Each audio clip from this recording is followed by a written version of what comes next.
Look, I'm dumb. In fact, I'm a dum-dum. But I am not that dumb.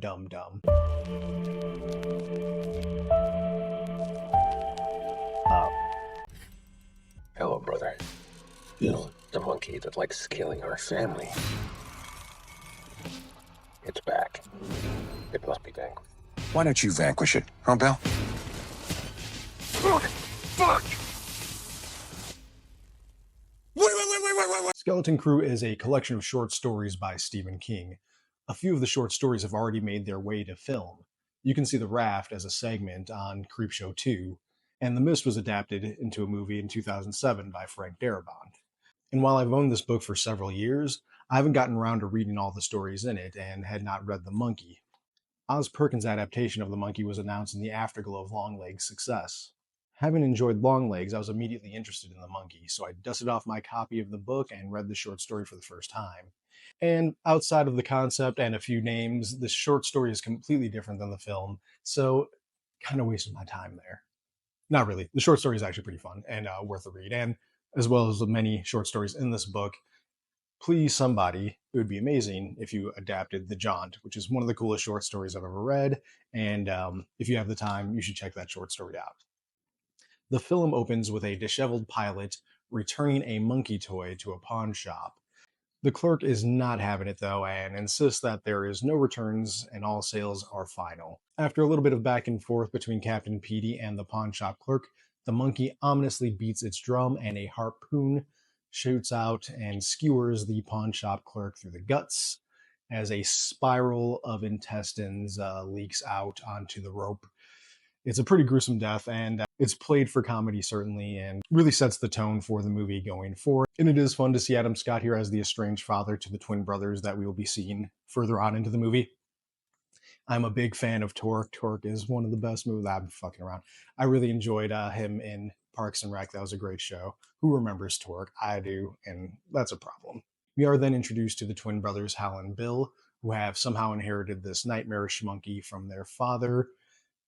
I can't imagine who would buy this thing in the first place. If someone told you this thing caused horrifically convoluted deaths, you would believe that this thing caused horrifically convoluted deaths. Look at this thing. It looks fucked up. Hal and Bill are identical twins. They do fall into that classic, like, opposites trope between twins. Hal is the more nerdy loner type, and Bill is the bully. Being the older brother by a few minutes, lords that over his younger brother Hal. They never go into the details of what happened to Captain Petey, kind of just mysteriously disappeared. We can imagine that the monkey had something to do with it, but they are at this point being raised by their single mother, played by Tatiana Maslany. The twins witness the power of the monkey for the first time as they see their babysitter get sliced up in a very improbable way. And I know I don't get any extra points for this, but the babysitter is named after another more famous Stephen King character. The babysitter's death leads to what I consider the worst scene, or at least the scene that didn't land for me. The twins and their mother are at the funeral for their babysitter, and an awkward young priest, probably his first time doing a eulogy, appears and stumbles it, and it just it wasn't very funny in my opinion. Not that I feel like this should be a sacred or an important moment, that it should be taken seriously. I feel like it's completely fine for you to make a little bit of a joke about the situation, but it just didn't connect completely. And I'm not really sure exactly why that is. I think maybe it has to do with the fact that the babysitter's death was already comedic, and then we have a comedic scene happening right after it. I think tonally it just didn't work. I feel like you should either have like a very serious death and then maybe have a joke of it for the funeral, or vice versa, where you have a very jokey death and they have a very serious tone. I don't really feel like the comic relief needed more comic relief, if that makes any sense. I think that was ultimately my problem with that scene. Hal immediately suspects that the monkey is the cause of this mysterious death, but his brother Bill is not totally convinced. And in all the carnage, their mother dies as well, which leaves the twins to be raised by their uncle, who is played by the director himself, Oz Perkins, who, although he doesn't have much screen time, does play a very convincing 1970s scumbag, so I do applaud him for that. After some more carnage, Hal finally convinces Bill that the monkey is indeed the cause of all these problems, and they deal with him the best way that they can. We jump forward to what I believe is 25 years, I'll see you again in 25 years. and we see Hal as a washed up convenience store clerk. We learn that he has a son and that he is potentially losing custody of that son, who he has named Petey after his father. In an effort to bond with Petey more and to convince him that he is a worthwhile parent, they embark on a little road trip. These are among my favorite moments of the film. As a single father of a rapidly aging son, I find myself relating quite a lot to these scenes. Theo James really carries the movie for me. I've not seen him in anything else, but I really enjoy his performance here. And as the adult Hal in particular, I think he does a really great job. There is a true sensitivity to how he portrays this character, and it really makes you want to see him succeed. I think the movie would probably fall flat without his performance. It is at this time that Hal has some suspicions that the monkey has returned. Somebody in his life from the past had passed away in a strange way, and he starts to put some clues together. He and his son are bickering at a hotel, and while these suspicions are occurring, he takes a step outside and takes a phone call from his brother Bill, who he has been estranged from for multiple years at this point. And all of his suspicions are confirmed when a woman who has taken a night swim at the hotel is about to dive headfirst into the pool. An air conditioner unit falls from one of the hotel windows into the pool, and the woman dives in at that very moment and she explodes. There have been many ridiculous deaths at this point, but this is the one that jumped the shark to me. I know we're far into the realm of fantasy in this movie. A monkey toy is killing people by beating a drum, after all. But this one was a little bit too stupid for me. And that says something because I like really stupid shit. I would have been fine if she just convulsed in an electric current when she hit the water, but exploding? Look, I'm dumb. In fact, I'm a dum-dum. But I am not that dumb-dumb-dumb. I'm not that dumb-dumb-dumb. Fucking wrote that. I'm an idiot.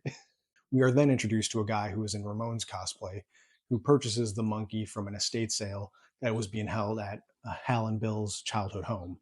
Ricky Ramone was apparently paid by a mysterious person to retrieve the monkey, which he regrets handing off and then is desperate to get the monkey back. Hal and Petey take a tour of Hal's childhood home.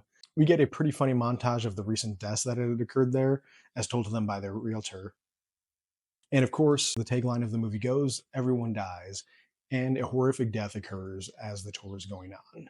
Now, I don't want to go too far into spoilers, but I will say that there is a twist in this film that I did not see coming at all. And I think it was because I was expecting a little bit more of the book to be in this movie than it actually was. And it just kind of blindsided me. And I would say I'm pretty pleasantly surprised by the twist that occurs. We are introduced to a villain in this movie who has gotten their hands on the monkey and is using its power to its own nefarious ends. But of course, when you use a cursed object to your advantage, it eventually bites back. In the climax, the monkey bangs his drum a lot, and a lot of bad things happen for a lot of people. Like I said, I don't want to spoil anything here because I do think it's a nice payoff to everything that has happened so far in the movie, but I will say this: he rides a pale horse. In conclusion, I think The Monkey is a fun film overall, but I think it does a poor job of balancing its tone. I think the humor undercut the dramatic tone a little too much, and it made it feel more like a modern Marvel or Star Wars movie. I think The Monkey as a follow-up to Longlegs is a little bit of a stumble, but it's not so bad that it makes me any less excited to see what Oz Perkins does next.